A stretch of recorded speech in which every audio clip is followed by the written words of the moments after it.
espalharam e não ficaram dois deles juntos. Que Deus aplique a sua palavra no nosso coração, amém, queridos? Segundo alguns estudiosos, o estresse é um dos causadores da má qualidade de vida de milhares e milhares de pessoas espalhadas pela terra, especialmente nos grandes centros, onde a pressão é muito grande. Além de outros dezenas de sintomas, o estresse causa problemas cardíacos e gastrointestinais, diminuição das defesas do organismo, alergias, asma, insônia, diabetes, tensão muscular, mãos frias e suadas, dor de cabeça, enxaqueca, problemas de pele, queda de cabelo anormal, perda de apetite sexual ou de apetite de alimento, ou às vezes apetite em excesso. Eu poderia ficar aqui no mínimo 10 minutos, porque a lista é muito grande dos sintomas de quem possui estresse. E o estresse geralmente é causado, como disse um estudioso do assunto, é causado normalmente por eventos, por acontecimentos. Um divórcio, uma separação, uma morte na família, uma notícia inesperada de algo que está acontecendo, uma pressão violenta em cima de você em relação a alguma situação que está vivendo. Algumas profissões, por exemplo, como motorista nos grandes centros, como Águas Formosas, Londres, Belo Horizonte, São Paulo, China, México e outros lugares, é terrível e estressante. Policiais, militares que estão aí na linha de frente de tiro, perseguindo bandidos, vivem sob forte estresse. Médicos e endividados também, fica todo dia pedindo: Deus tem misericórdia, manda dinheiro para pagar a dívida, não sei o que fazer. A família aumenta e o dinheiro diminui, e é um problema sério, e a gente fica se escabelando. Não, a gente, né, porque alguns não conseguem mais se escabelar, e fica falando de onde que virá, não o socorro, mas o dinheiro. E o grande problema, irmãos, que as pressões do dia a dia, que podem ser causadas pelos mais diversos fatores, pode levar uma pessoa estressada a fazer o que ela não faria em outras condições. Verdade ou não? Uma pessoa sob forte pressão, ela está sujeita a fazer coisas que ela não faria em outras condições.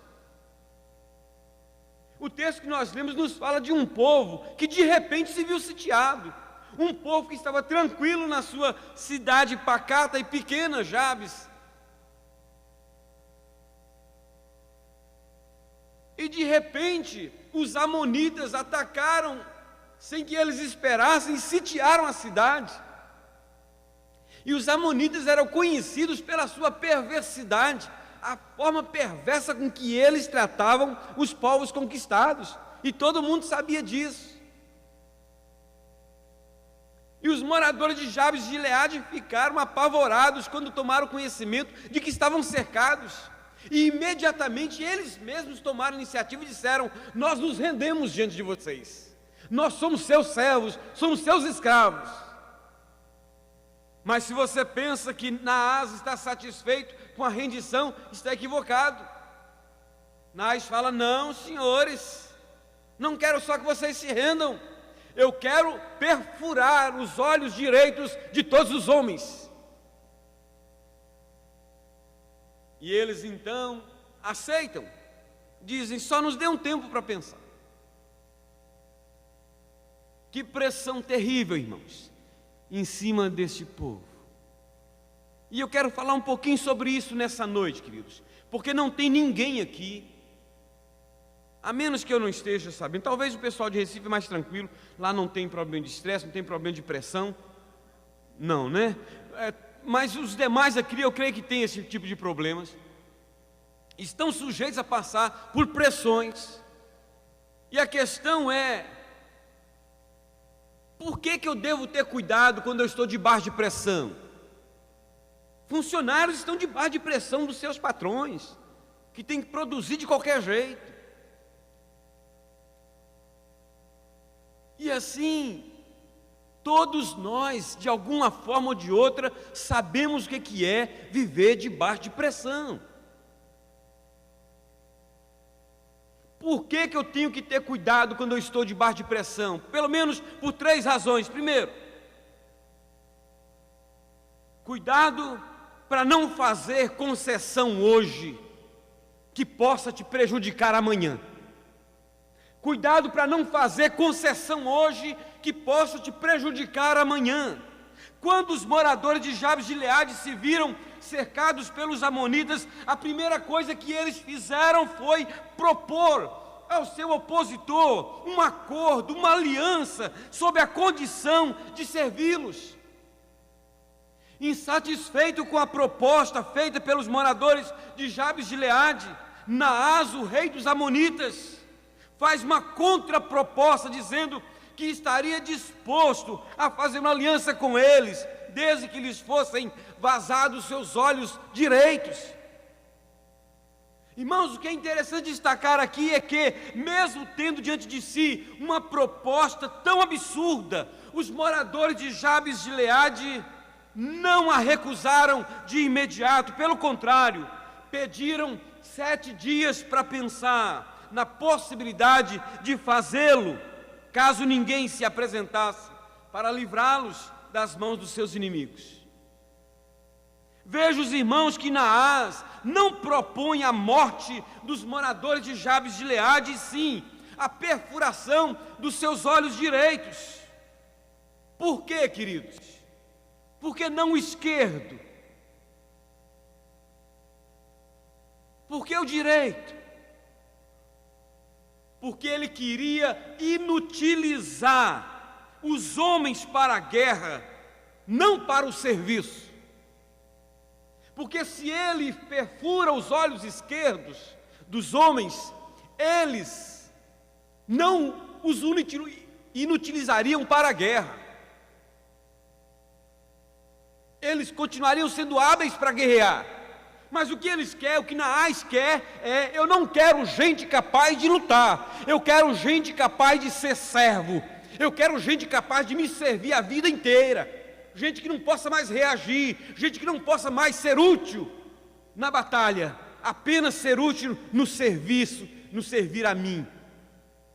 Segundo Flávio Joséfo, historiador dos judeus, que viveu antes de Cristo, enquanto se cobria o olho esquerdo com o escudo, o olho direito mirava a direção da lança e do inimigo combatido. Você entendeu? Pegava aqui o escudo, metia a mão por debaixo do escudo e tapava o seu olho esquerdo, e aqui com o olho direito se mirava. Agora, se ele inutiliza o olho direito, com o que ele se defende? Com o escudo que está na sua esquerda. A maioria das pessoas são destros. Como fala? Direitos, né? Destros, né? Tem alguns que são errados, igual o André, canhoto. Errado não, são canhotos, né? Então, como é que vai proteger aqui, se não tem habilidade com a esquerda? Então, percebem a sutileza do inimigo? A pergunta que alguns podem estar fazendo é: por que os moradores de Jabes de Gileade se mostraram favoráveis a fazer essa aliança? A resposta a essa pergunta é: porque eles estavam debaixo de uma forte pressão e não sabiam o que fazer para resolverem aquele problema que parecia ser insolúvel aos seus próprios olhos. Sempre que eu leio esse texto, amados, fico perguntando a mim mesmo: será que muitos de nós não temos feito a mesma coisa?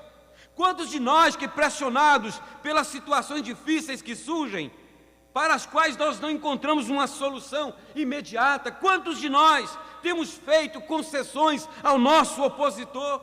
Quantos de nós temos feito concessões do presente que fatalmente irão comprometer o nosso futuro? E o que é pior, que irão afetar não apenas a nossa vida, mas também a vida das pessoas que convivem conosco, especialmente os nossos familiares. Quantas pessoas da igreja que estão, infelizmente, com seus olhos direitos furados, porque estão inutilizados por causa de uma aliança feita no passado, que diante de pressão fez acordos que não deviam ter feito. Mas nessa noite, Deus quer restaurar isso. Deus quer trazer de volta esses olhos direitos furados para o campo de batalha e dizer: olha, eu curo você e coloco você de novo na luta. Será que isso não tem acontecido com você? Conta-se uma parábola russa, que um caçador estava mirando um urso para matá-lo, quando de repente o urso lhe disse: não é melhor conversar, entrar em acordo, do que atirar? O que é que você quer? Vamos negociar. O urso sabia, né? Até sabe falar.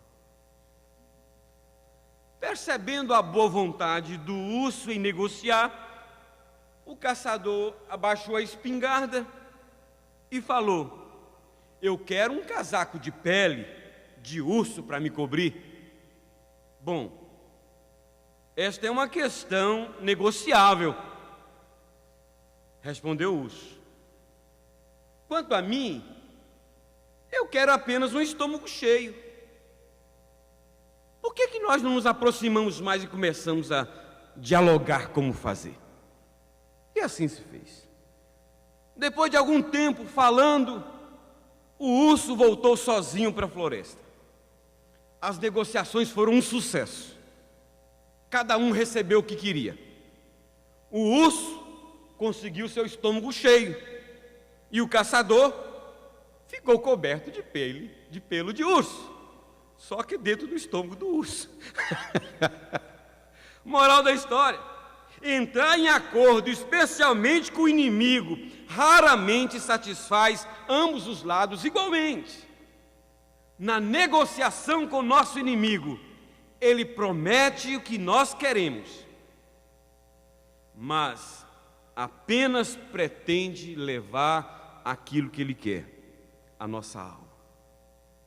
Será que você não tem dialogado com o urso?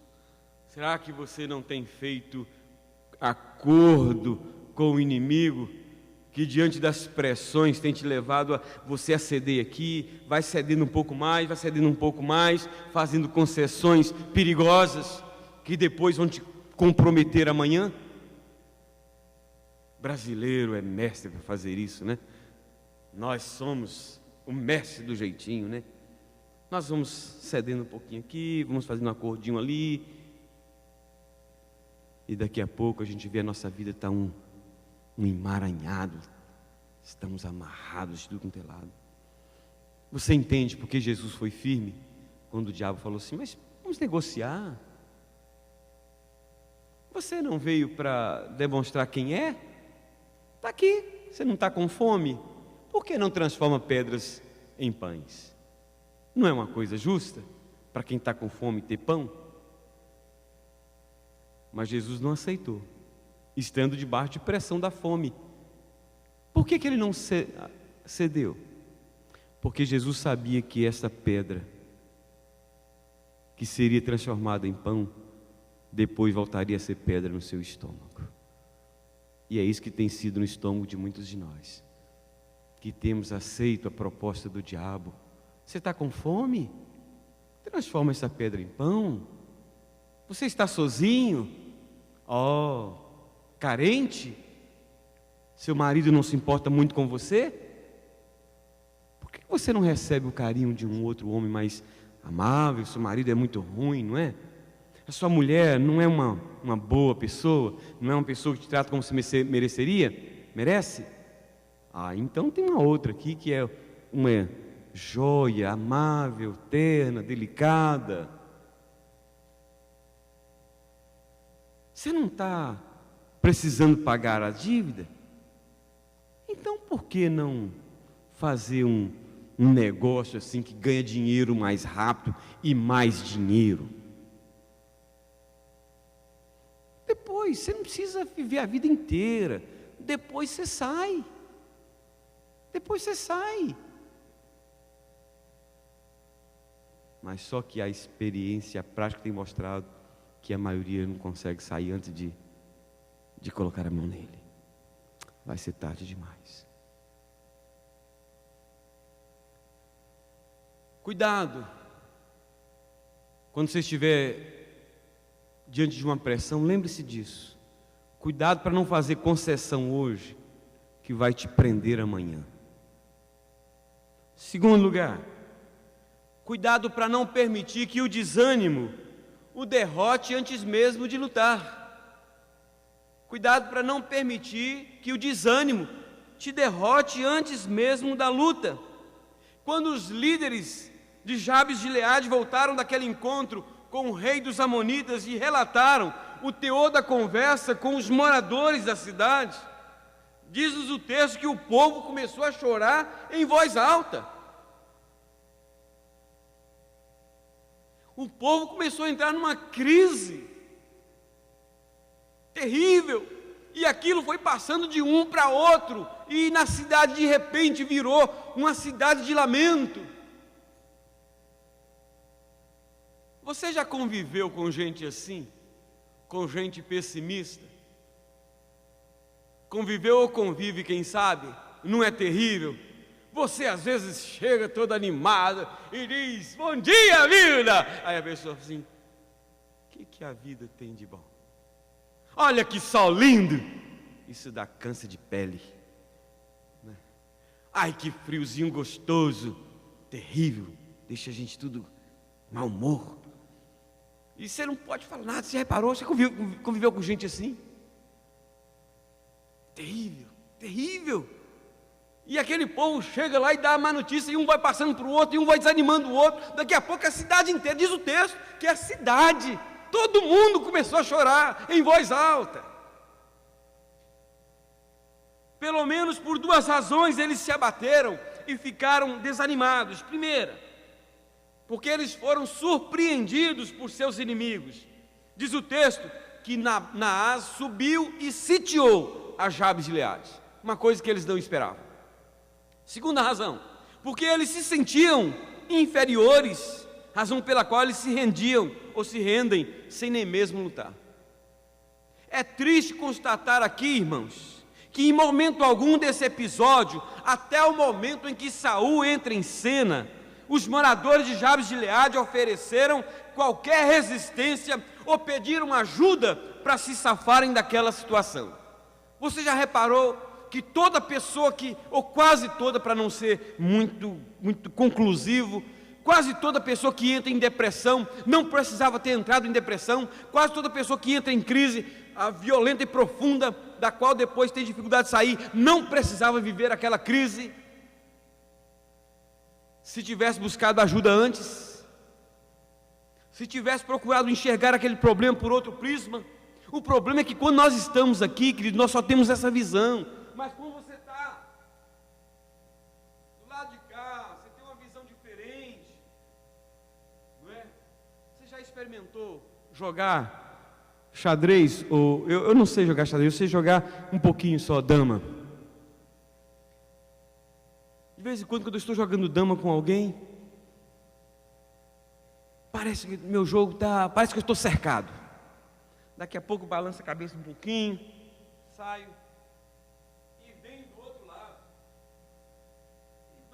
Daqui a pouco eu começo a perceber uma jogada que eu não tinha visto da posição que eu estava. Os técnicos de futebol às vezes fazem isso. Coloca alguém lá na arquibancada para poder olhar o jogo com outros olhos diferentes do que ele está vendo lá do seu local que está percebendo.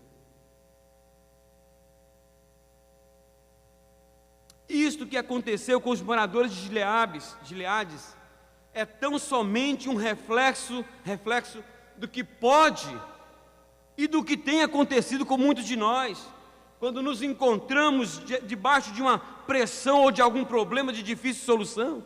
Nós permitimos que o desânimo nos leve a desistir de lutar por aquilo que almejamos. Mais do que isso, nos rendemos como se não houvesse ninguém interessado em nossa causa.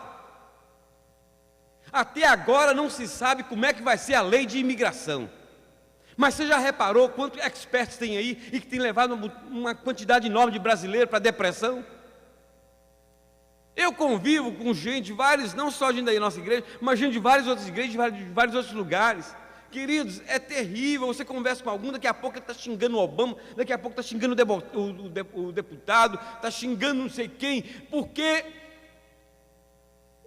alguém falou com ele que vai ser assim, o outro já falou que vai ser de outro jeito. Olha, fulano tal não vai ter direito não. Só quem é ilegal aqui que vai ter saída. Se o cara estiver aqui batalhando para poder ser legalizado, já tem um indício aí, já saiu um comentário de que não vão legalizar. Só vai legalizar quem tiver ilegal. Aí o cara já começa a ficar para baixo,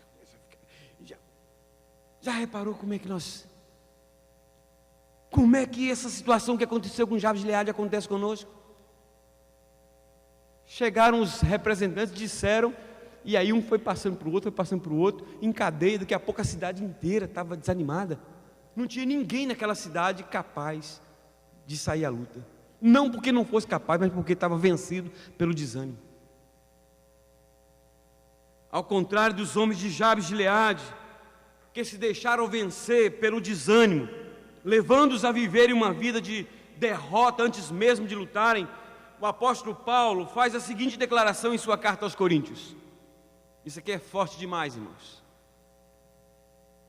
É o inverso. Ele diz assim: por isso, não desanimamos, pelo contrário, mesmo que o nosso homem exterior se corrompa, contudo, o nosso homem interior se renova de dia em dia, porque a nossa leve e momentânea tribulação produz para nós outros eterno peso de glória, acima de toda comparação, não atentando nós nas coisas que se veem, mas nas que se não veem, porque as que se veem são temporais e as que se não veem são eternas.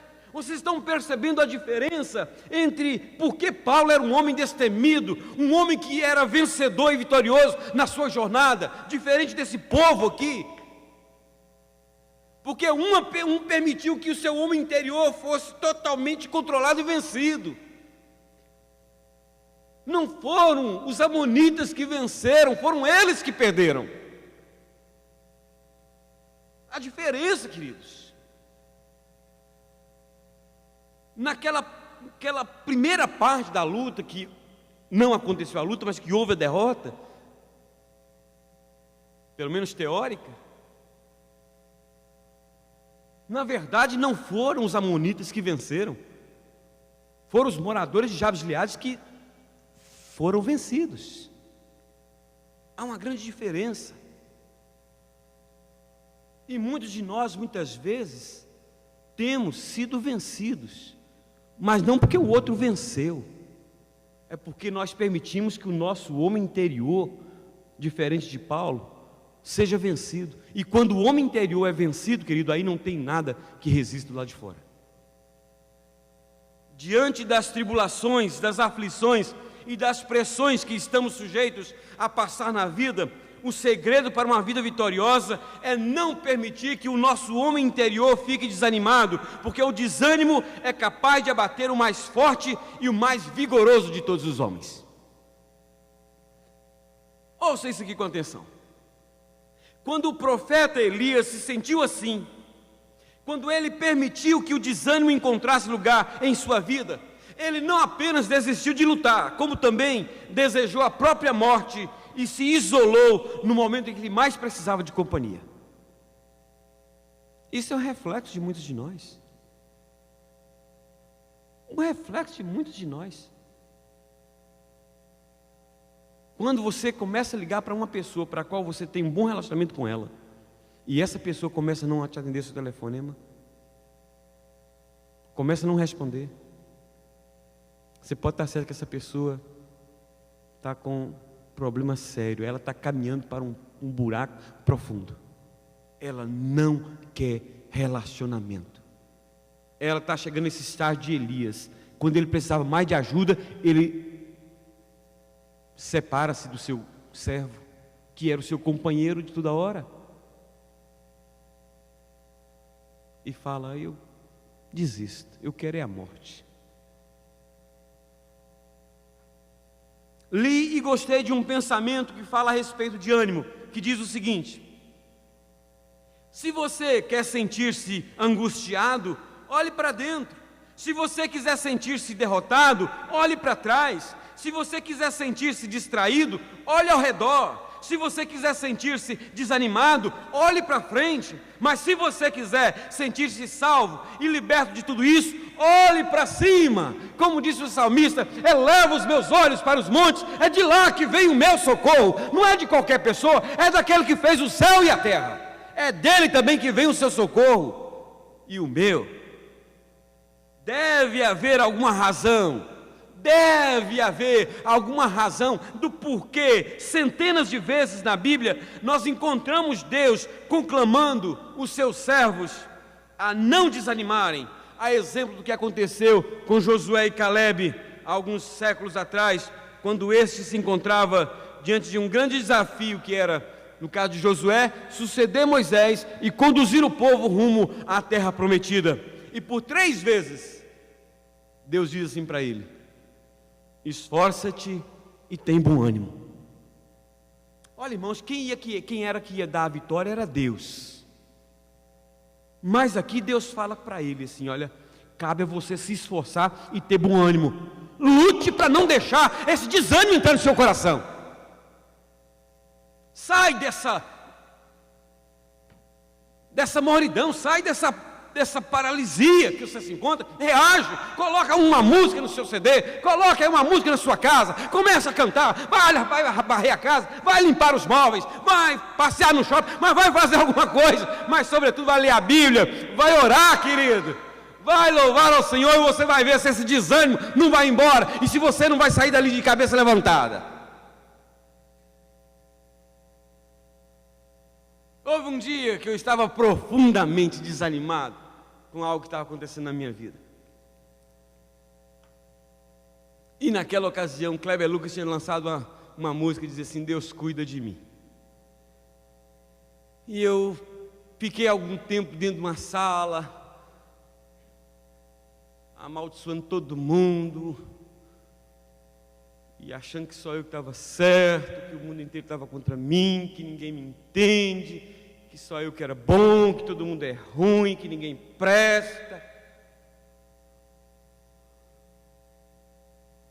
e que não valia a pena mais lutar, que era melhor desistir. Chega, é dar murro em ponta de faca, lidar com gente assim, chega.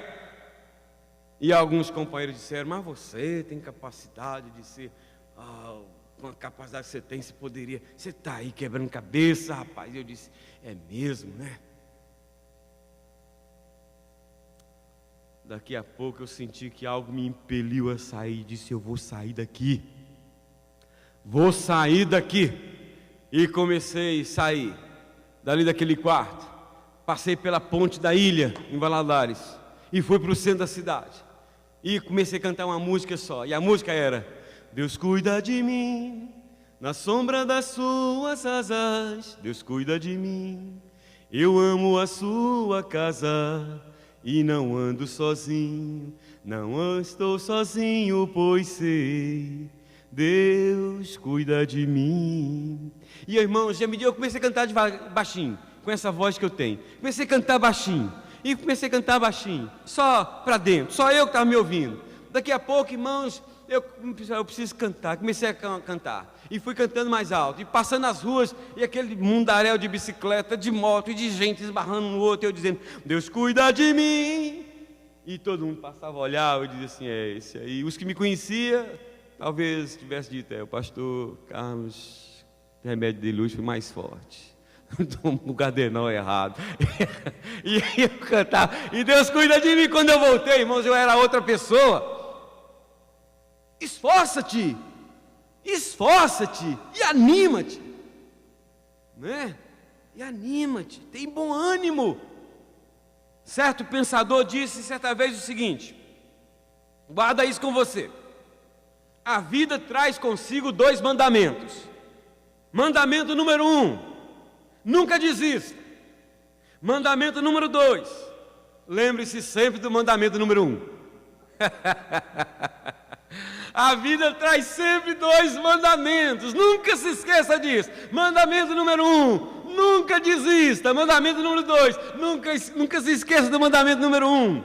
Eu não sei se você está passando por alguma situação difícil, por algum problema para o qual você não encontra uma solução, ou se encontra debaixo de uma pressão terrível, mas se estiver, eu quero encorajar você com as palavras do salmista no Salmo 27, verso 14, que diz assim: espera pelo Senhor, tem bom ânimo e fortifique-se o teu coração, espera, pois, pelo Senhor. Amém? Vale a pena, não é um bom conselho? Amém? Amém. Quando estiver diante de uma forte pressão, em terceiro lugar, cuidado para não perder a visão da vitória por causa da sua limitação humana. Quando estiver debaixo de uma forte pressão, cuidado para não perder a visão da vitória por causa da sua limitação humana.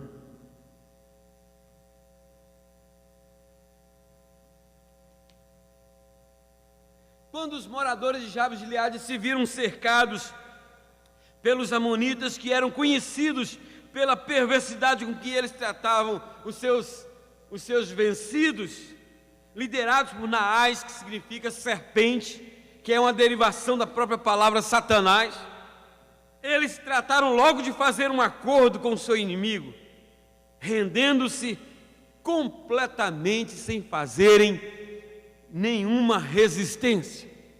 Agora, o que levou os líderes dos moradores de Jabes de Gileade a fazerem tal acordo?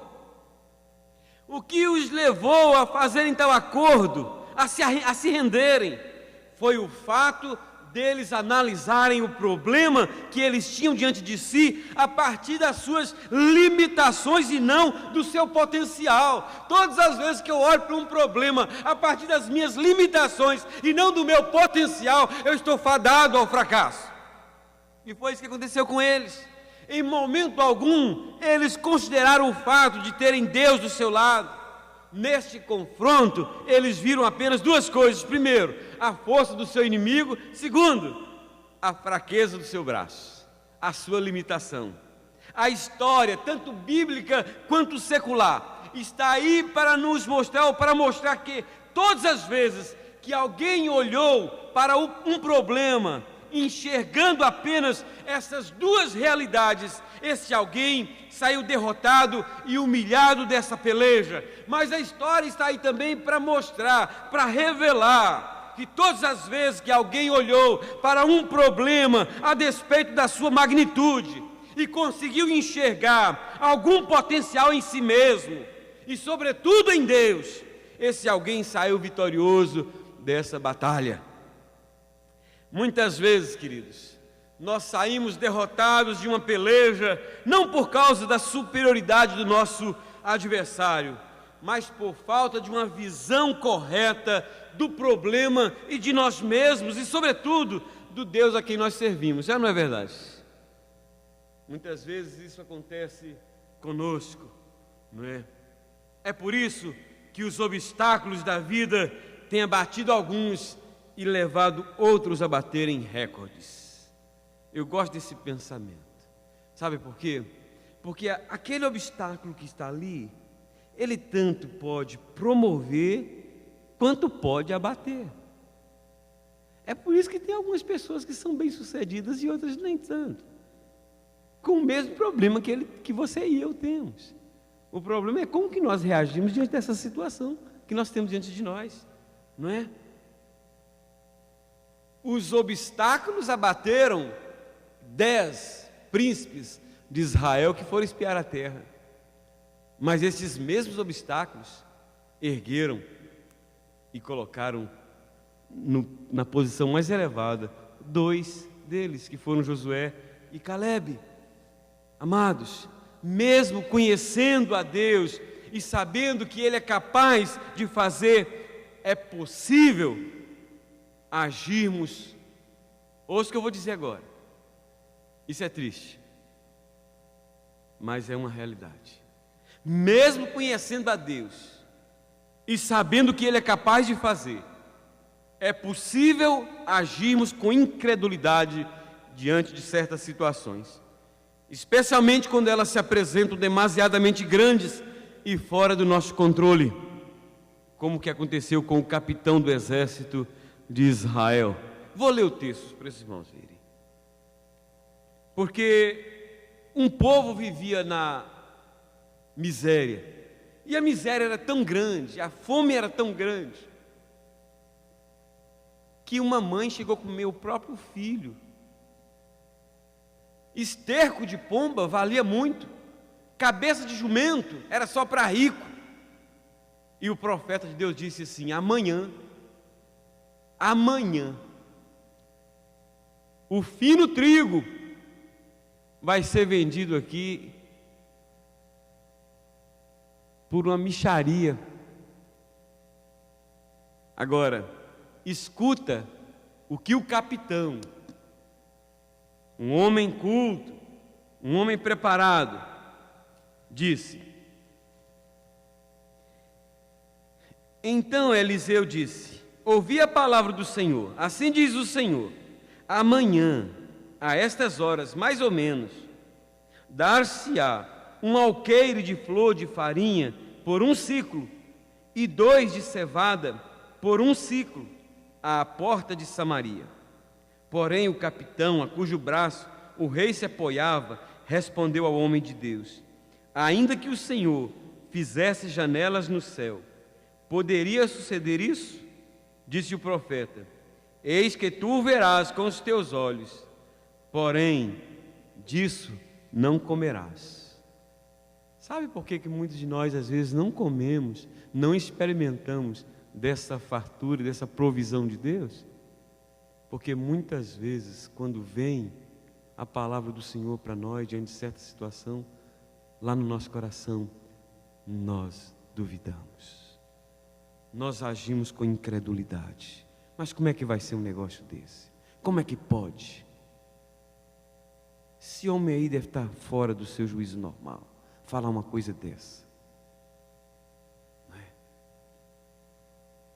Agora minha pergunta para você nessa noite é: será que isso não tem acontecido conosco de vez em quando? Será que diante das pressões e das nossas limitações, diante de certos problemas, não temos agido de modo igual, duvidando que essa situação que até então parece impossível de se resolver, seja revertida de uma hora para outra? Será que o braço de Deus mudou? Será que Ele não é mais capaz de fazer algo extraordinário, além da nossa capacidade de entender? Será que Ele não é mais capaz de fazer isso hoje conosco, queridos? Será que foi Deus que mudou, ou será que somos nós que temos sido incrédulos? A palavra de Deus para mim e para você nessa noite é: cuidado para não perder a visão da vitória por causa da sua limitação humana. Você não tem como resolver este problema? Você não tem como sair dessa situação que você está? O seu caso na imigração é definido, não tem jeito mesmo. Nem mesmo na lei não tem jeito. A saúde não tem jeito mesmo. É isso mesmo, os médicos que estão certos. Queridos, enquanto Deus não der a sua última palavra, nós não podemos permitir que a palavra do médico, a palavra do economista, a palavra do advogado seja a última palavra. Nós não podemos entregar dessa forma a batalha.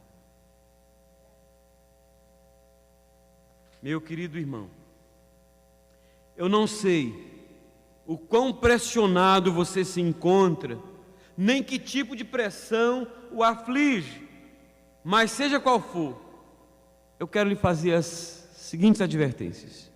Primeira, cuidado para não fazer concessão hoje que possa te prejudicar amanhã. Segunda, cuidado para não permitir que o desânimo o derrote antes mesmo de lutar. Terceira, cuidado para não perder a visão da vitória por causa da sua limitação. Peça a Deus hoje que assente esses 3 pilares no seu coração, para que você chegue hoje e diga: eu hoje ouvi a voz de Deus. Deus hoje falou comigo, porque eu estava daquele jeito, mas eu estou saindo diferente. Eu entrei naquela igreja hoje desanimado. Eu entrei naquela igreja hoje com um espírito de perdedor. Eu entrei naquela igreja hoje disposto e talvez até mesmo feito uma aliança, uma concessão por causa da pressão, mas estou saindo diferente, estou desfazendo isso em nome de Jesus. Ó Senhor, contempla cada um de nós aqui nesta noite, porque não tem ninguém aqui capaz de sondar o mais profundo do nosso ser, a não ser o Senhor.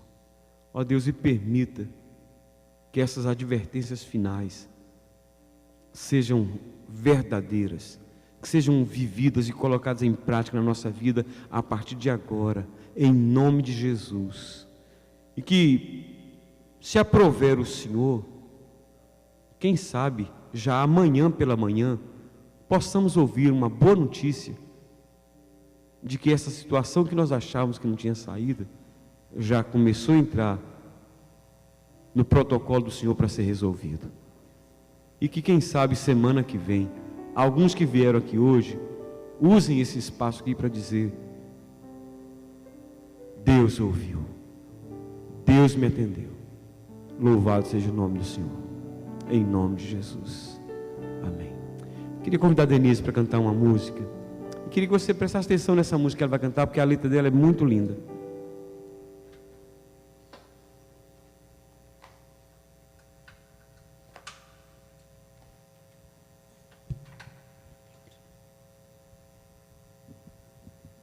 Amém. Pai seja convosco, queridos. É uma alegria muito grande estar aqui. Quero dizer que a unção de Deus neste lugar estava de uma maneira muito especial. Foi muito gostoso chegar e sentir esse grupo de louvor aqui, adorando ao Senhor. De saber que tem uma igreja aqui que também tem buscado fazer a diferença na comunidade. Eu vejo que há sempre um clamor dos pastores no sentido de dizer: irmãos, vamos trabalhar, vamos chamar mais um, vamos ser um multiplicador, vamos... Interessante como nós temos essa necessidade. E se cada um de nós realmente vivesse esse evangelho do Senhor, as pessoas que estariam correndo atrás de nós para saber porque a nossa vida é tão abundante, não é?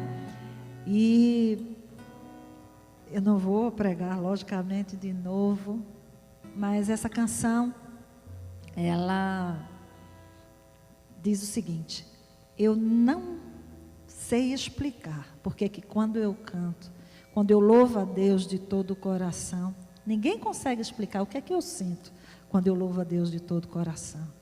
Como essa presença envolve a minha vida, como essa presença me faz começar a me sentir um vencedor, como ela me faz enxergar de maneira diferente, como esse Deus me envolve de uma maneira especial, que eu começo a vencer os meus limites, essas limitações que nos são impostas às vezes pelos outros, mas o Senhor começa a me alargar a visão e eu começo a perceber que existe uma saída. E esse olhar para cima me faz ser persistente e vencedor.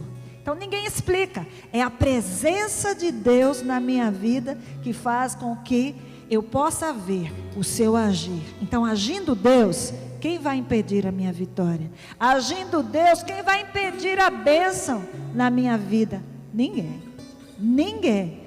Então essa canção é uma canção bem conhecida lá no Brasil. Eu cantei tanto, quando as pessoas me chamavam, é aquela. Eu digo, tá bom. Quando eu ia cantar, é aquela. Então, agindo Deus, quem pedirá a bênção, meu irmão? Agindo Deus, o que é que eu posso? Eu não consigo explicar o que é que eu sinto quando eu louvo Deus. É algo que transcende as emoções. Não é algo que vem e é passageiro, rapidamente. Não, é algo que vem e fica e que me faz transformar vidas também.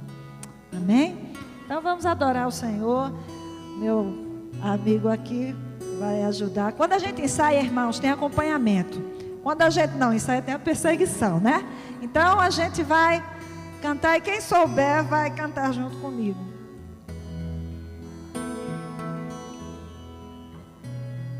A gente só vai tentar acertar o ritmo, tá?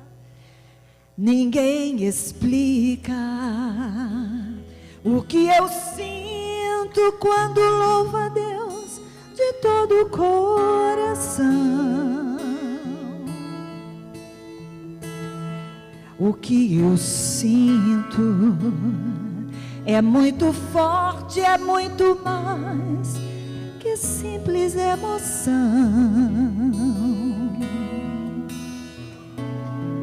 É a presença de um Deus vivo e fiel que cumpre o que diz. Está aqui, que sacrifica o próprio Filho e te faz vencer e ser feliz. Mas se as lutas vêm e distorcem as palavras do Senhor, não fique assim, não é o fim, nada é em vão. Se tua fé está firmada nas promessas de Jesus, quem poderá te impedir de ver a luz? Agindo Deus, quem pedirá a bênção, meu irmão? Agindo Deus, seus inimigos não te alcançarão. Agindo Deus, toda justiça não te faltará. Agindo Deus, tua vitória quem pedirá? Ninguém.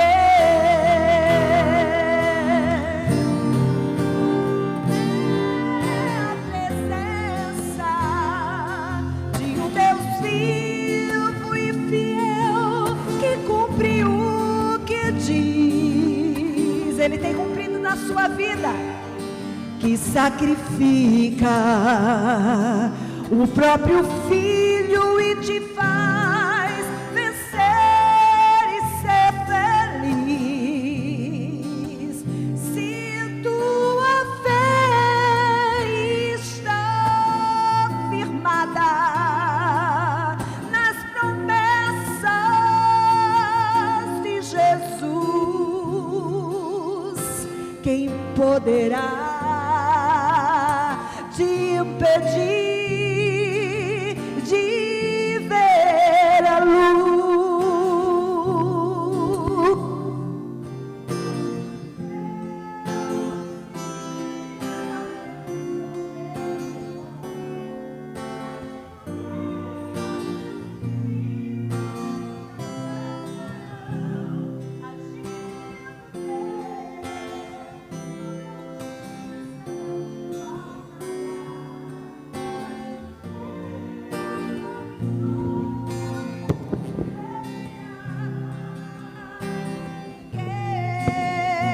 Agindo Deus, agindo Deus, quem pedirá a bênção, meu irmão? Agindo inimigos não te alcançarão. Agindo Deus, toda justiça não te faltará. Agindo Deus, tua vitória quem impedirá? Ninguém.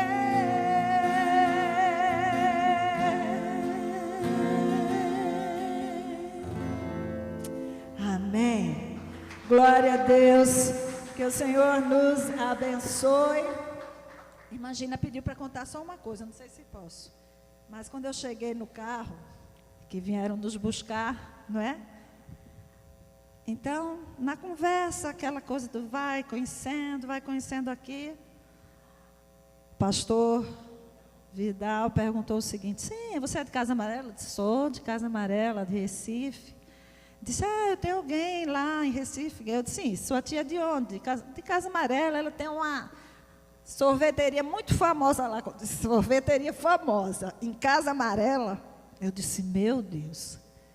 Aí eu disse, é lá do tio Beto. Eu disse, eu não acredito. É a minha sorveteria que eu disse, eu não posso mais vir aqui, Dona Maria, porque tem um tal de um africano lá, irmãos, que é uma maravilha. Então, quando vocês forem conhecer Recife, o pastor Vidal é sobrinho da Dona Maria lá, a sorveteria que fica a 500 metros lá da minha casa.